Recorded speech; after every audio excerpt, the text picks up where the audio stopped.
Come. Oh, okay. Thank you. Yeah. You all don't mind if I record just me. They can't see you, can only hear you on my iPad. It's not live, not live. Usually everything I do is live. So, my name is Venerable Chidao. I'm 36 years old. I've been a Buddhist monk going on 9 years now. And I was born in Vietnam and I immigrated in 95. Um, so I did everything that you guys done. Went through elementary school, middle school, high school, and then 4 years of college at Edgar College. And I'm pretty chill, I'm pretty laid back. I have to follow all of the rules that the monks follow. 227, I'm Theravadan, like most Venerable Saranapala. I think during COVID time, everyone had to wear masks, remember that? And then people were trying out the TikTok. I think TikTok's been around right before COVID. And I just wanted to experiment what TikTok was all about, just for fun, And then it blew up. And I didn't realize that during this time, people were into spirituality, young students, Gen Millennials and Gen Zoomers, such as yourself, wanting to seek answers to their suffering. Why am I angry? Why do I have excessive desires? Why is my parents tripping?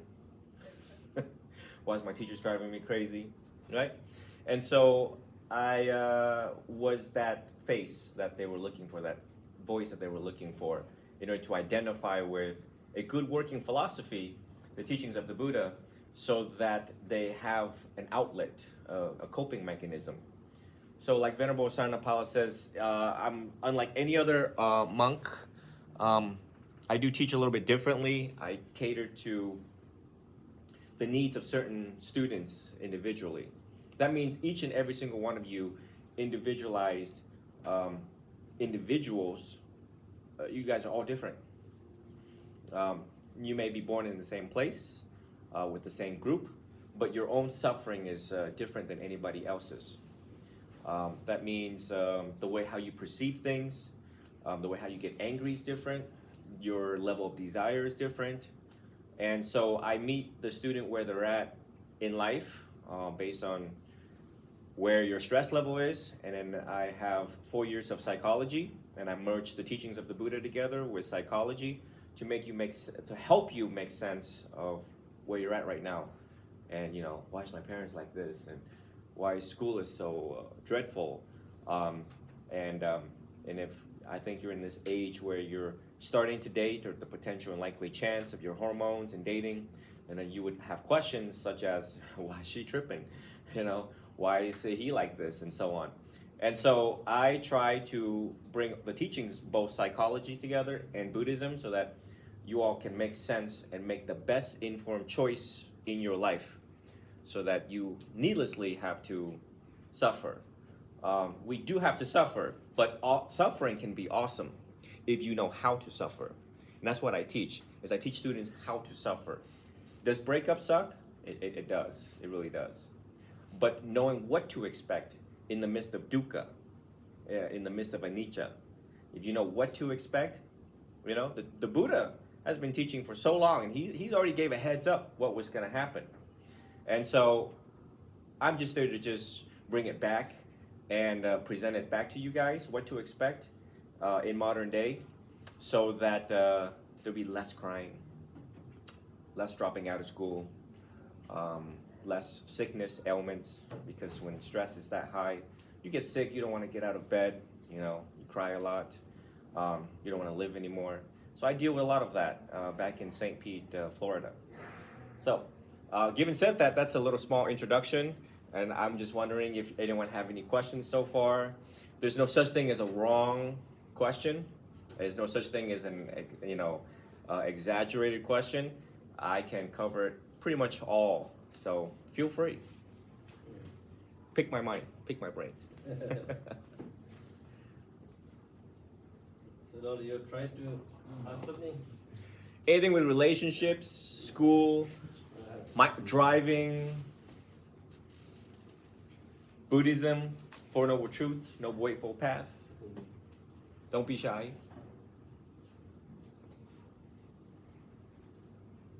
Yes.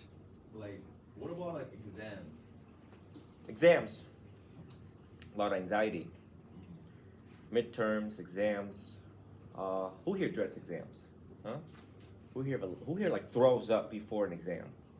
Yeah. All right, tell me what kind of exam you guys are going through forthcoming, like you're looking forward to. Advanced functions. Advanced functions. Oh, what is that? Tell me, educate me. Like, it's like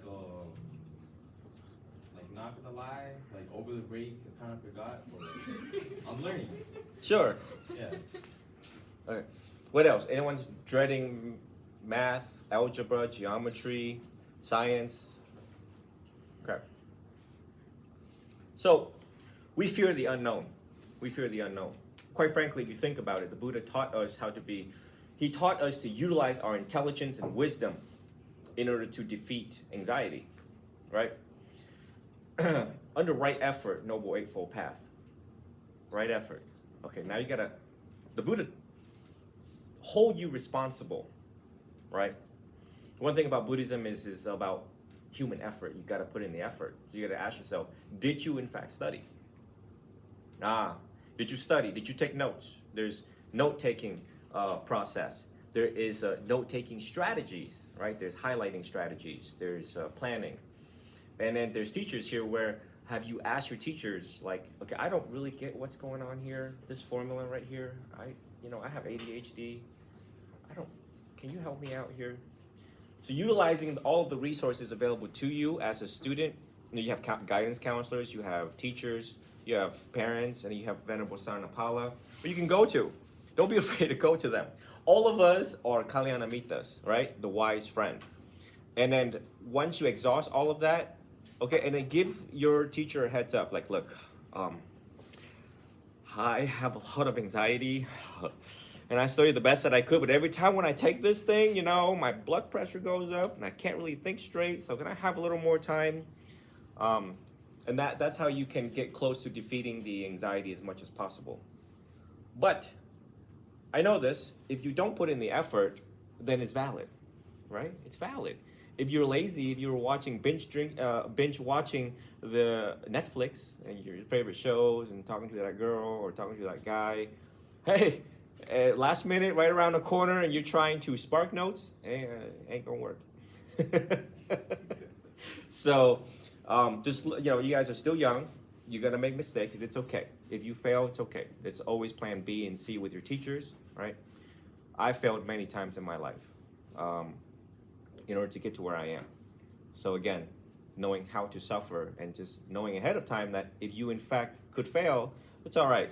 Don't beat yourself up. Just like, I'm going to do it again more intelligently. I'm going to do it again more wisely, like the Buddha taught. Okay. Any more questions? Truth, sir. That's truth. That's facts. That's facts. Any more questions? Come on, I came all the way from Florida. And how about I do this? Because I knew this was going to happen. So earlier, we chanted the Iti Piso, right? Each bead is 108. 108 beads for the Iti Piso Bakawa. Huh? So I bought a bunch here. So, ask good questions and you get one. Think. Be very creative. Because I know you guys are very, very intelligent, very, very smart.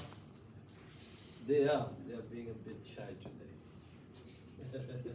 You can ask me about my journey, my life, the monkhood, what it's like to be a monk, what's going on in Florida, our system in society, politics, environment, anything. Yes? What would have been the most difficult time what's like the most difficult experience up until now? Up until now. I said before as a monk or after monkhood? Just like living the entire.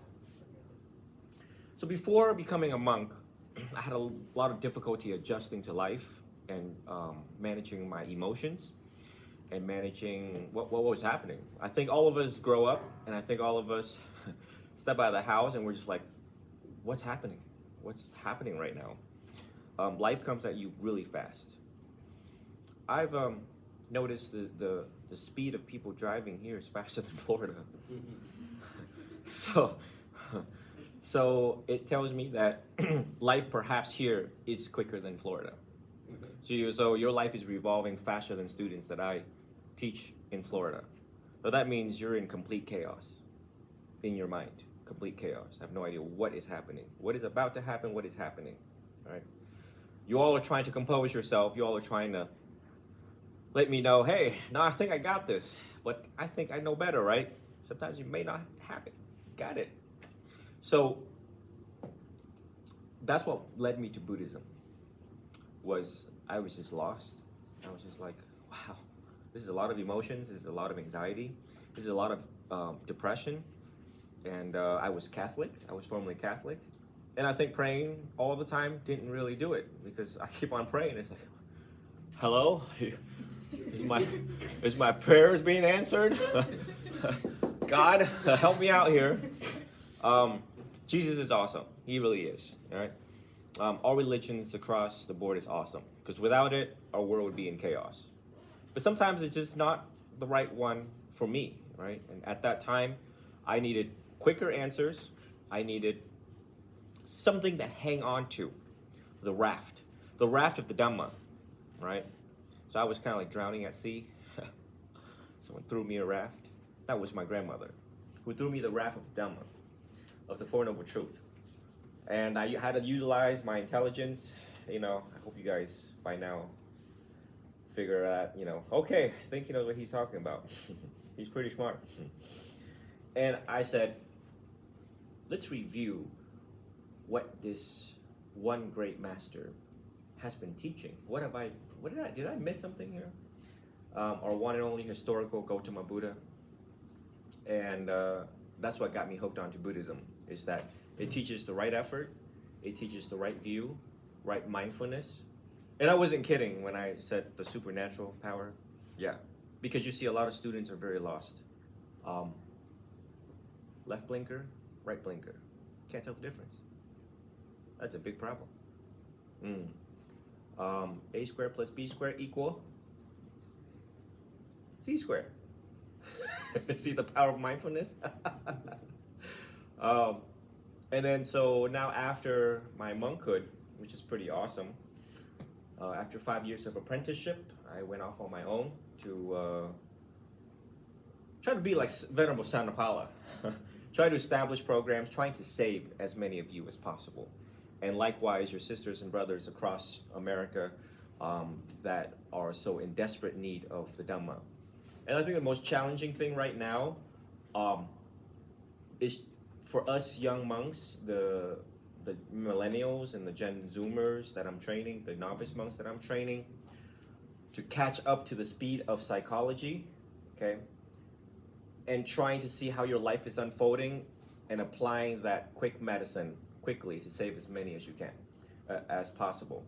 So life is also fast with us within the development arena, within the scientific community of research and development, to figure out, what's happening right now. But you guys are very blessed. You guys have parents, kids that I teach to, they don't have parents that guide them or take them to school. They're left abandoned. So I have to even think quicker to try to save them, come up with programs and fundings and all of that monastic stuff. But it's been a good challenge, and that's why I'm here, is to learn from Venerable Sarnapala. He's been doing this for 30 years. I've been a monk for 9. So if you take that 5 years of apprenticeship away, just 4, barely 4. So it's much that I have to learn from most venerables and have necessary conversations with them so that we ensure the survival of our group, the survival of Gen Zoomers, the survival of Gen Millennials, right? So statistically, when you guys, go down the road, you're gonna see, it's very concerning, the happiness, the well-being of young people, and that's my concern so far. Yes? So from your 5 years in apprenticeship and just like that whole 9-year period, from sort of all the people you've helped and talked to, what do you think is like the best piece of advice that you would share to everyone? Oh, thank you. Good question. Good question. Oh, she was good at Yeah, absolutely. Absolutely. Really, really, really good. Good question. See? Gotta start rewarding. We call this Three questions, three choose your color. Undecisive, power of mindfulness. Brown one. All right. Now someone told me it was Brown Town somewhere. Here in Mississauga. The green one. Yeah, it's kind of like green tea, right? Here you go. Okay, I do They want people to get one. Oh. This is the new swag. That's your good karma today. Oh yeah, this is the new style. Here we go. All right. So 9 years. After 9 years, what is my best advice to all of you? Always take refuge in the triple gem. Always, no matter what happens. Right? One thing I gather from Venerable Son of Paula so far is, so he teaches to his students, they're like a boomerang, right? He teaches to them, then they take off, they graduate, they get married, join the military, move away, move to US. And then somewhere down the line, life hits them hard. It depends on how much you pay attention, mindful of the teachings of the Buddha. How well you remember things, impermanence, suffering, which is change, and rarely are things under your control, which is anatta. Now, once you graduate, you may forget some, and hopefully you are just like that boomerang. You come back quite quick. If you don't, where are you going to take refuge? There is no other philosophy out there that I could find that is most helpful, immediate, clinical, and beneficial, and scientific, such as the teachings of the Buddha. It's my job to prove the Buddha wrong. It's an open invitation. It's all of our job to prove the Buddha wrong, right? I mean, he says, go ahead, try it. Does meditation, in fact, lead you to peace and happiness? And so, never forget the triple gem, and always support the triple gem in all that you can, because eventually that's all that you have as a unifying philosophy and a unifying place to come back to each other as classmates, okay? And even if you move to the other east side of the world and you move to the other west side of the world, you will always remember that we are children of the Buddha, and even though we are divided by distance, we always remember that unifying philosophy of the Dhamma. And you don't have to worry much about your friends or your family if they continue to practice, because you know that they got it. You know that they got it. You know that stress and anxiety can't get to them like other kids do. Other kids that don't know how to deal with life, I'm telling you, down the road you're going to meet some kids that's going to be suicidal or homicidal. In clinical psychology, homicidal ideation, suicidal ideation, it's bad when they're on that bridge getting ready to jump off.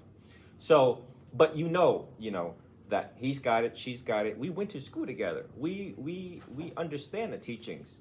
If you just sit there and figure out your situation, the blueprint of your life, how did you get here? How did you get into that mess with that boy? How did you get into that mess with that girl? And eventually you realize, all right, I should really back off. This is too much attachment.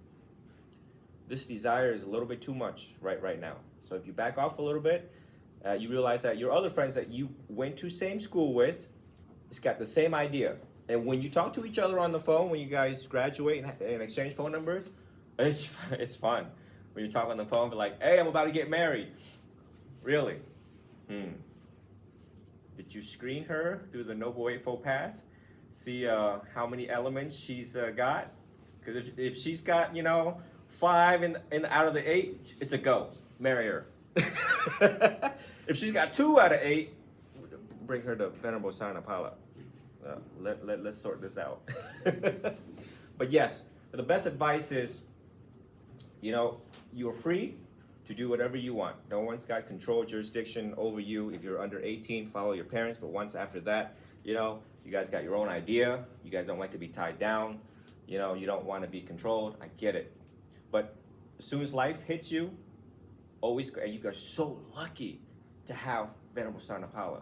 I mean, you have a Buddhist monk of 1 million followers coming here for advice. That was a different boomerang, right? I was just kind of like going around Florida, and I realized it needs to make my way up to Toronto. So that's the one thing that you guys need to realize, the diamonds and gold and treasure that he holds to help you figure it out, okay, and to help you save you and help you save your relationships down the road with your parents, with your loved ones, whatever it will be, okay? Good, really good question. Yes, ma'am. You mentioned that you studied psychology for about 4 years, and you said that you merged both psychology and Buddhism together. What are the most common connections between the two, or the most common connections? So I go to Walmart and it's cold, and you know I'm looking around trying to compare prices, and I'm like, oh, okay. So I got bored, and I go in the magazine section, and it says, what was that one that I just posted? Strength, Power of Strength, or something like that. It was a psychology magazine. No different than you see the romanticism of certain magazines where they're like, oh, mindfulness, or men's health or women's health. And so the mind of a monk always screens for the teachings of the Buddha and what it has to do with some of these things that they're trying to sell out there. So I got bored, and I said, Tony, you grab this phone for me? And I grabbed the magazine, and I said, you know, the power of strength here. It's like, listen, Buddhism has been teaching this for 2,600 years ago.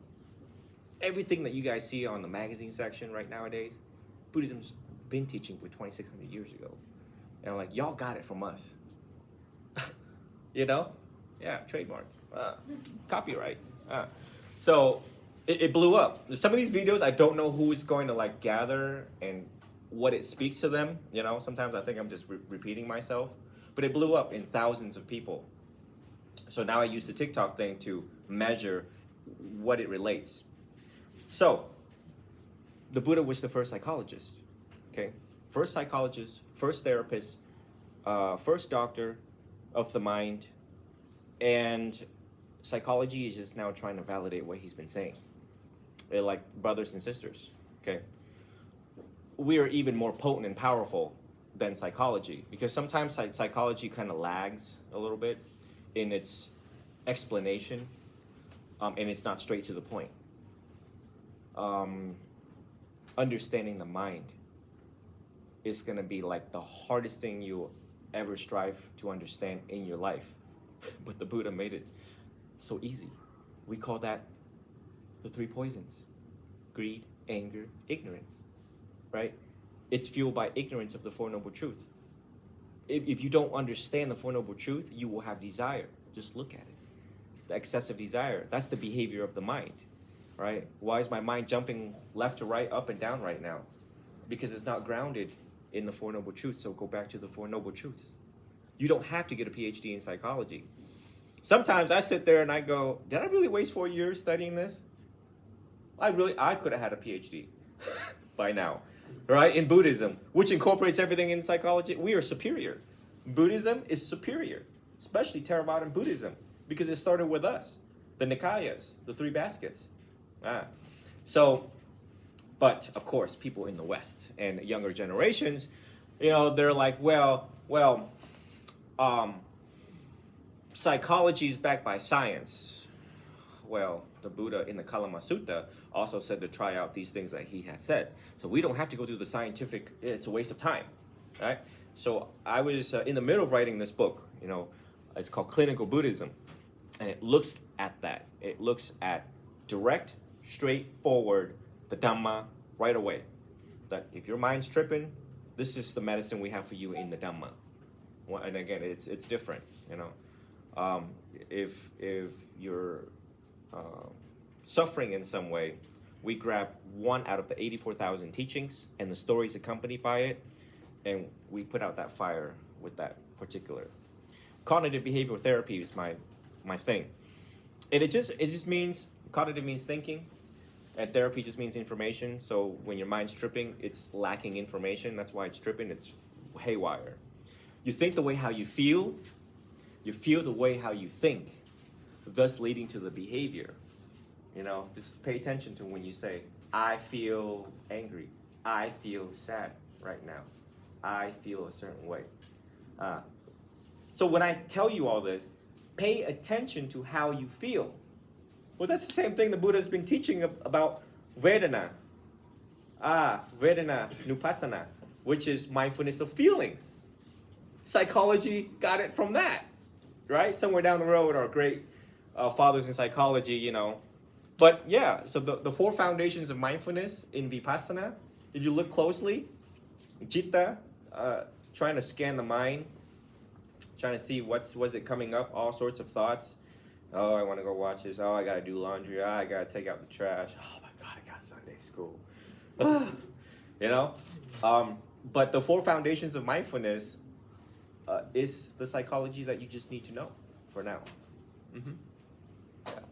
But yes, if you do have extra time, do study both so you make your own comparison and can contrast. But I hope that does it justice. It's really broad. Mm-hmm. I'll get you one right here. Yes. You said you practiced, you were a Catholic before, Mm-hmm. and there are many religions like other than Buddhism. Buddhism isn't like the biggest, but I'm Buddhist. Many people in this room are Buddhist, but there's Christianity, like Islam, and many other religions I haven't heard of. Do you think Buddhism is the only right one, or do you think all of them are right in a certain way? Really good question. Excuse me, be first before I forget.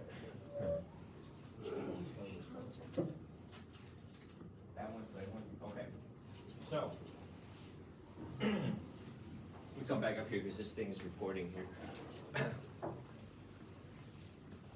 We can make thousands of laws in society, right? There's laws of everything, right? Laws for littering, laws for stealing, laws for, in Florida, there's a law that, a wife can't touch a husband's wallet on Sunday. It's a crime. We can make thousands of laws in society. But if you don't keep the precept, nothing really matters. In the Catholic world, in Christianity, in the Catholic world, there's 10 commandments, right? We have 10 precepts, 10 commandments. If you don't keep the commandments, if you don't keep the precepts, why do we have laws regarding stealing?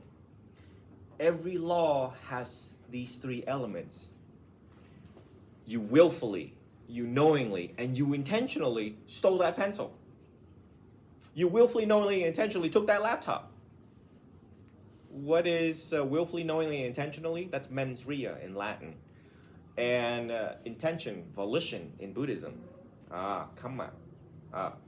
So, when we talk about does God exist, how do we know the Buddha is real? When we actually look at the details in that, and I'm like, hold on, wait for a second. That's too far. That's way too far. Sitting there trying to figure out how the universe got started, or if Jesus Christ did in fact once exist, or all of the evidences that we have that the Buddha in fact walked in India, you'll be wasting your time when you are suffering right now in the present moment. So the comparison and the contrast of the religion is, number one, look at the gift of safety. Because if you don't keep the precept or the commandments, that means people are going to be stealing in this room. They're going to be stealing, they're going to be tripping, they're going to be yelling, screaming, cussing, fighting, killing. So how can you sit and pray? You want to have a conversation with Christ? You got to pray. You need a nice, quiet place to pray, but you can't pray if there's rocket grenade launchers flying behind you. And that's what's happening in Ukraine right now, right? You guys forget stuff in these classes all the time. What if someone doesn't keep the precept? Then you feel no peace of mind. So my thing when it comes to religion is always look at the gift of safety. And that's why it's the first fold training. Sila, Samadhi, and Empanya. But Sila has to go first. If we don't have Sila, we can't do anything else. But there are many books. If you're interested in the comparison of religions, Living Christ, Living Buddha, a lot of that, and they look at the commonalities, and generosity is one of them. Okay, generosity. The Buddha told us to give more and take less. Jesus says, if you want to follow me, then you need to sell everything, because he knows attachment will follow. You can't get much on the walk with Jesus if you have these possessions and attachment to oneself. So when you look at, some of the key teachings right here, it's pretty awesome. Yeah, good question. Really good one. Yes, ma'am. So in Buddhism, like it says like lying is bad, right? But what if you lie because if you lie, you get to save someone's life, you just try to save yourself from trouble. Would that still be considered bad? Good question. So when it comes to lying, right? Number one, we all lie, right? We're guilty of it. We feel bad and shameful and the guilt behind it. Oh, I lied to my mother. Oh, I lied to my best friend. Why did I do that? You can lie if you follow right speech. Sometimes in life it's not really black and white. And the smarter you are, sometimes it's a double-edged sword. You play lawyer, okay? But under right speech of the Noble Eightfold Path, is it true? Is it necessary? Is it beneficial? And is the timing of this speech right now? Okay? But be careful, because it might come back and bite you, even though you did it for the right reason. So when I teach Buddhism, I say, it is what it is, and it can't be what it ain't. Like, you know what I mean? Friends are going to get you to bear false witness. That's in Christianity. Bear false witness. They're going to get you to say certain things. Oh, don't tell him I was cheating on you. Don't. Okay? So don't get yourself into a lot of mess. When we trace the root cause of things, paticca samuppada, the links of dependent origination, it's simple. It's the links of influence. Your beads here, links of influence, right? Just look at the first three. Past, present, future. Links of influence, all right? And all the little links here add up to where you are. From the moment you got out of bed today, that's one already. Brushing your teeth is the second one. Getting dressed, coming here, see the links of influence? Look at the links of influence, how it got to where you are right now with this lie. Hold yourself responsible. And if you really have to lie to save a life, you have to be able to justify that in front of 12 people that don't know who you are. That's the jury. So by trade, I am a legal and medical interpreter. So I've served judges and lawyers for 18 years and still do that, okay? And so my life, in order to live a blameless life, like the Buddha taught us, I had to look at, when I'm talking in court, everything's recorded, okay? And it is what it is, it can't be what it is. If this guy says something to the judge, like a profanity towards the judge, I have to just say it. I'm just a machine. Words in, out. Words in and then out. I'm not gonna lie to save this guy, because that's what he did. He is responsible for his words, right? So again, you just gotta, this helps you think about choosing wise friends and the things that they could get you in, the mess that they could get you in. And then now you have to think about being a lawyer to save yourself, with your parents or teachers or police officers or the jury. But that was one of the best questions ever. I think I need to come here and teach more. You guys really get my mind exercising. But yeah, so I leave it to your discretion. That a lie should only be used in extreme circumstances. Because once you told a lie, you could lose your credibility. No one will ever believe you again. No matter if you sat there and explained yourself over and over again. I did it for the right reason. I did this. Honesty is a big thing. That's why the Buddha taught, don't lie in the precept. Refrain from false speech. And so did Christ, Okay, good one. All right. Choose which one here. Any more questions? Oh, sorry. Yes. If you feel that a friend is having a negative impact on you, how would you try to drop this friend or try to reduce the impact of his influence? So, apologize for the wrong human. 84,000 teachings. It depends on the level of toxicity, right? of how toxic it is. It all comes back to toxicity and the presenting stress that they have onto you and how you feel about it, you know. And so therefore, if they're not a wise friend under the elements of Kalyanamitta, then you be honest with them. This is a very big dilemma, right? When you guys been friends forever and and it's really hard to let go of this particular friend because of memories. We always resort back to memory. We've been through so much. We done ran away from the police together. Okay. But anything that costs you peace has to go right now. The use of your words is very important to the person. You want them to understand that, well, number one, understand the mind first, that we're subject to impermanence. People are not going to be the same forever. If they down with you, for how long? How long are they going to be down with you, right? How long are they going to be good to you, be nice to you? How long are they going to keep on giving? How long are they going to keep on taking? People are subject to change, the 3 marks of existence, okay? Impermanence, change, and rarely are they under your control. Now, if someone's tripping really bad, and you're going to be like, look, Tom, Dick, Harry, whoever it is, right? And be like, listen, I know we've been friends for a long time, but right now I'm in school, I'm trying to focus on this, I'm trying to get my grades together. And whatever is going on between us, it's causing friction. And the Buddha taught that in order to ensure my own peace and ensure your peace, I think we should take a break right now. And we can come back when both of us have meditated on the problem, meditated on how to come up with a solution, or perhaps after finals, after the year, after the month. And let's see if we can do this again more intelligently and more wisely so that we ensure our own peace. Now, you all see the importance of the Dhamma and the applications of the Dhamma into friendships in your life right now in high school and grade school and so on, right? Because it helps you deliver the conversation with your friends in the most friendliest way. Instead of what I see, other Caucasian students talk to each other, which is really blunt. It's like, I'm letting you go. Ouch. Emoji, sad face, send. Crying face, send.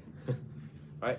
So, but you try to be honest. You speak your mind, your thoughts under right speech, and bring a mediator in. You bring someone else in too. And this is why it's important for all of you to stay on top of the Dhamma, because you never know when your friend needs a lending hand to start a conversation, to stop a conversation, and to ensure peace within the whole group. We all know fights can start, right? Not like that kind of fight, but verbal fights and pulling each other apart. Yeah. So what we want is unity, peace, compassion, and deep understanding. So hopefully, as I leave today, you all have a sense of urgency and go, okay, I should not watch cartoons anymore. Venerable Chidao came and emphasized the importance of the Dhamma and the benefits that I can reap from having this possession of the treasure of the Dhamma. To be a mediator, to be the good friend, to be the wise friend, to be a counselor, to be a therapist. Just hold it there. Just study it and just hold it there. Because you never know when a friend needs help. How does that make you feel? That you were there for them for the right time, at the right place, at the right reason you saved a life. Because you used the teachings of the Buddha. So, anytime we talk about friendship, relationships, it always ties in back to that also. I just wanted to expand based on your question. Okay. Any more? Got another 20 minutes, right? Yeah. Yes. What inspired you to make TikTok videos? Say one more time. What inspired you to make TikTok videos? Nothing actually. I think that I was inspired by a nurse that told people to wear masks during COVID, and her video blew up like 50,000, and of course CNN's all over it. So I was just like, let me just try this thing, and it blew up. And once it blew up the way that it did, I realized that this is a tool that I need to save as many as I can. I just have this big heart about like saving people, because I suffered so badly in high school. I was in your seats, crying in your seats. and was bullied in your seats. And I had no idea how to deal with it. So I never wanted a kid to go through what I went through in high school and middle school. So as soon as I figured out that, I'm like, what, thousands have seen this video? Like, really? And the comments and the messages that I get, you know, it feels good. So, but all of you have the potential to do that. I never doubt that all of you are going to supersede me. All of you, if you learn the Dhamma and you give the gift of the Dhamma, the gift that excel any other gifts in the world, you're a legend. GOAT, greatest of all time. All of y'all. Yeah, maybe just had. Yes. Wait, Anna, she had her hand up first for a second. Actually, he did. Oh, he did? Okay, go ahead. What's your best tip to control your desire? Best tip for Control your desire. controlling your desire? What kind of desire? Just stuff that distracts you from what you intend. Go ahead. Any desire that distracts you, right? Any desire that distracts you. I'll leave that there for a second. Want. Let's reflect on our wants. Yeah, our wants. Some wants are actually, I want that candy bar. Tell me some of your wants. Go ahead. Tell me some of your wants. Just throw it at me. Games, the next games. Stuffy doll. Come on, tell me your wants. That boy, that girl, I don't know. Tell me. Candy bar. Go ahead. I want to pass. I want to pass home exam. Oh, pass on exam. Okay. Food.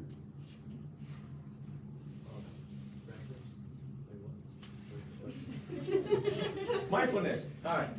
Desires. I want to hear about your wants and desires. Yes. Money. Money. What else? A university. Go to university. Okay. Not to be stressed. Not to be stressed. All right. A lot of people. Yes. Peace. Oh, that's the best desire you can have, said the Buddha. Said the Buddha. Our desires can distract us in life if that's all we focus on, one-pointed concentration. Right? When Venerable Sanapala was leading you all in the loving kindness meditation, it is to, number one, detain your mind in the present moment, bring it in. May I be well, may I be happy, may I be free from suffering. It's a one-pointed concentration technique to still your mind. If your desire is that one-pointed concentration, all you think about is, I want to pass, I want to go to university, I want to go to... Some kids go to the extent of cheating to go into universities, yes? Because they really want it so bad that they would cross the line of morality and ethics to get what they want. So, when you have these desires, right? It depends. You gotta think there. And your teacher is here to let you know what desire is appropriate and what desire is probably a little too much at this time right now in your life, according to your growth and development. If it is sensual desires, we got to look at that. If it's affecting homework, school.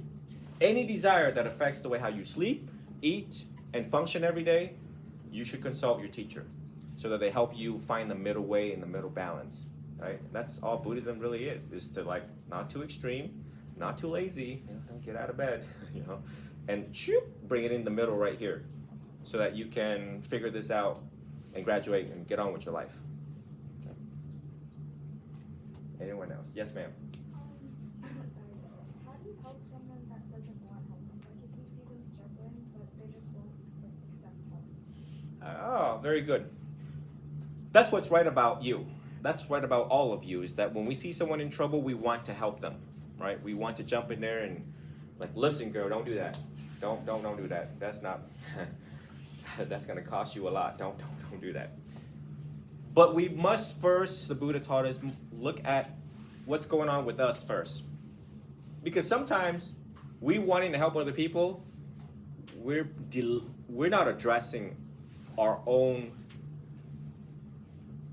helplessness. There's people that do that in psychology, whereas they, kind of take their suffering, put on a shelf, help others so they feel good about it while delaying their own suffering. But the Buddha wants you to look at your own suffering first, okay? And then once you are a well-qualified therapist, went to school of professional psychology, graduate school of professional psychology, is a licensed therapist, then you can help that person. A lot of people don't want help right now, and you're not trained to do that. You're not trained to see, how they push you away, and they don't need it, they don't want it right now. And some people are going to learn the hard way. One thing I learned in my life is certain people are really hard-headed. It's really hard to convince these people. Sometimes you just have to let life teach them. It's hard to just watch life teach them. But you also, in the midst of growing up, you should just be a kid. Just be you. Be you and be true. And just let them figure it out. Suffering is necessary. Sometimes they have to go through suffering in order to figure themselves out. I know you want to prevent suffering in your friends. I know you don't want them to hurt. But exactly that hurt that will help them grow. So just have faith in that. Listen to these words carefully. It's that suffering is awesome, and sometimes we just have to let it take its own course, its own karma. Let me bring some of that beads over to her. Any more questions? We got a couple more minutes. Speak now, forever hold your peace.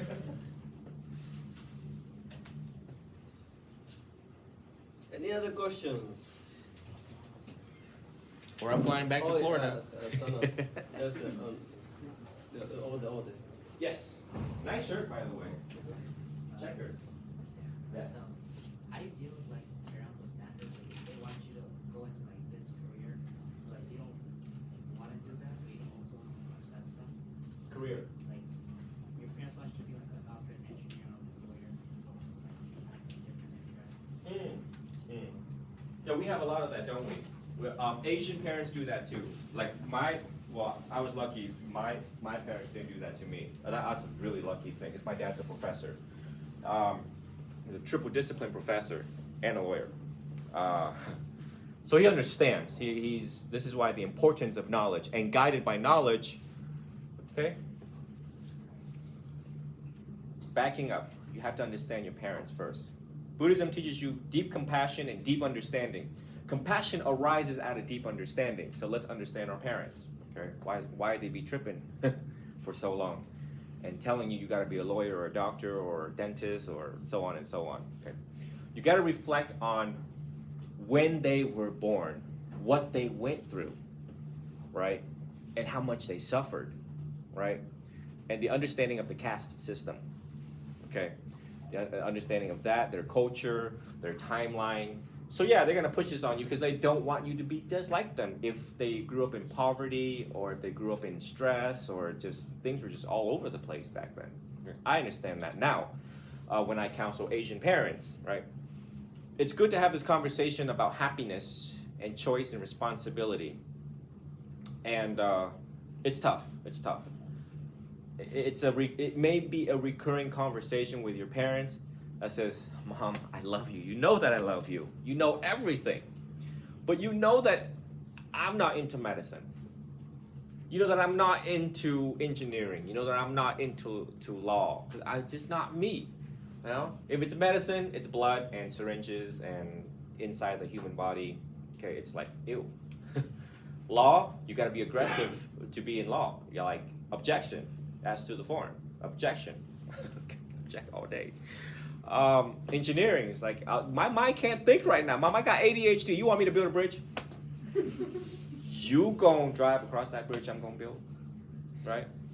So helping them understand and studying the vocabularies, like an essay, is my challenge for all of you.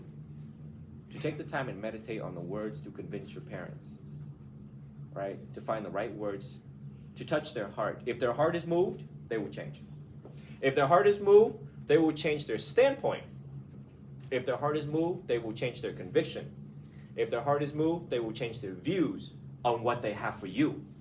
But you know that's not right for you. It's my job to advocate for your peace and happiness. And that is to help you understand, number one, your parents, how they suffer, and what kind of conversation to help them understand where you're coming from. Mm-hmm. And the other thing is, it costs a lot of money. And we got to use scientific facts to help gather evidence to convince your parents' mind. Now, some parents can be stubborn, I know. So you got to be like, Ma, it costs $500,000 to be a doctor. And in the middle of this, you wanting me to be a doctor, I could also change my mind, because isn't that what the Buddha taught? That we are subject to change and impermanence.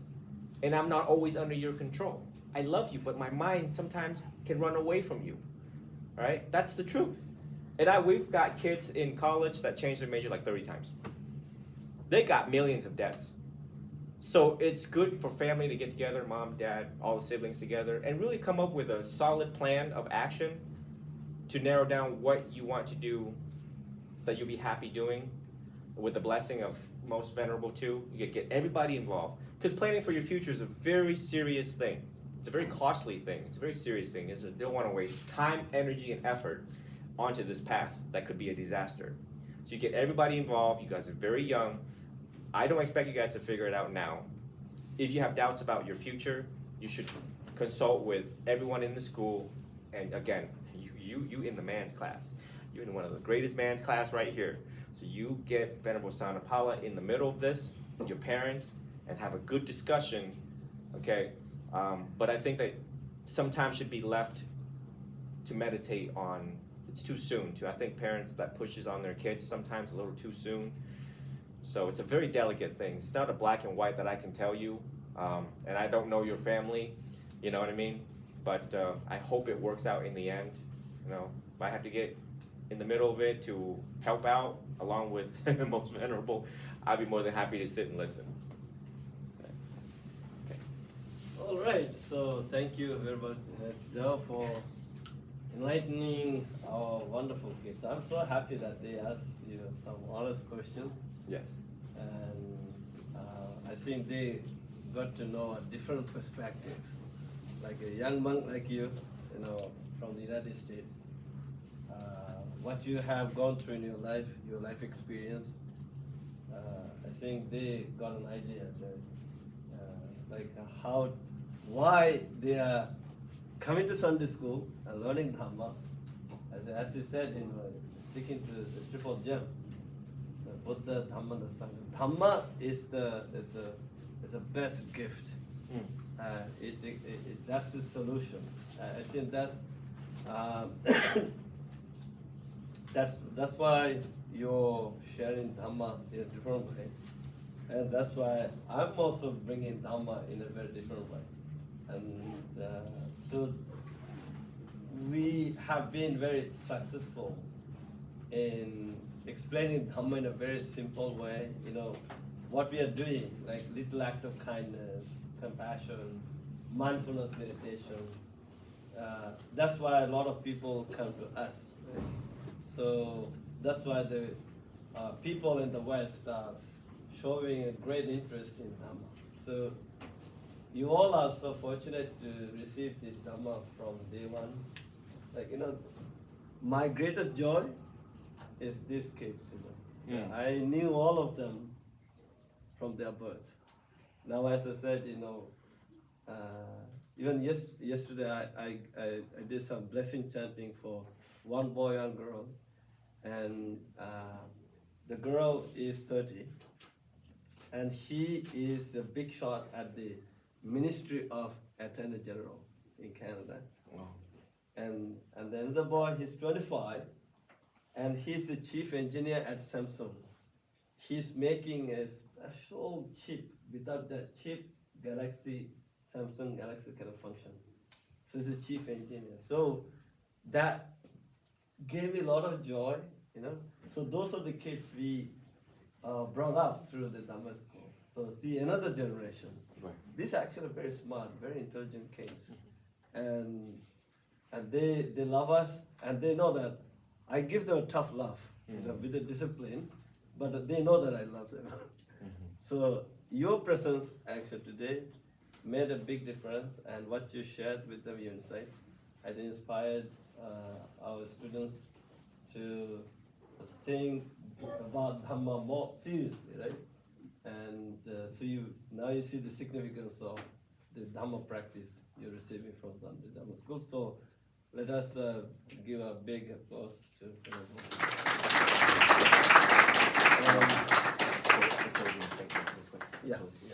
In my closing, yes. I got one more question. So, like, how do you find peace within yourself? By meditating. By sitting there and analyzing your desire, and because you don't get what you want, you get angry and you analyze that, and you sit with the silence. And when you sit with the silence, you go through it and understanding the why, and you'll come up with a how to proceed on after that. If you write it down too, it also helps. That's what it is that you have to sit with the silence and know what's going on here. Okay. Every time when a student asks me that, it tells me that you're very intelligent. And intelligent can serve you both ways, excessive desires. That's why you're always having this boiling thing inside of you. But trust the teacher and trust the process that the Buddha left us. So in my closing statement is that some of you sit there and are like, oh my God, he's $1 million, he's a celebrity Buddhist monk. But it's not me. It is I that see hope in each and every single one of you. In your eyes. You are our hope. You are our hope in the whole nation. Okay? I await for all of you to graduate and go out and do great things and to lead people into the Dhamma. Because slowly you see that the decline of our society, right? All of you are very smart to understand systems in our society. And you're all going to grow up and be happy and be healthy. You guys, what I consider in this very class, a group of elite students, like Navy SEALs, like Rangers of the mind. Okay? So hopefully you have this empowerment of strength and energy, virya, and faith and confidence in yourself, that you are the brightest and smartest that the world has ever seen, and awaits for your arrival when you are done out of this school. Okay? Bring people to the triple gem. Bring light into darkness that we're seeing every day. And I just ecstatic to have been here. It was such a well worth trip to see all of the bright early praise and promise. So may you all be well, be happy, be free, and always be healthy. And I actually bought beats for everybody. So my psychology technique worked. I got questions out, so I'm going to be passing all those out for those who didn't get some. Okay. So we will also take a group picture with him, okay? Yeah, Tony will take people. I think that side would be okay. Okay. So can you all come here, please? All right, after we take a picture, you guys see me at the door. I'll pass out the remaining beads. If it's possible, display the Dhamma school uniform and remove the from over.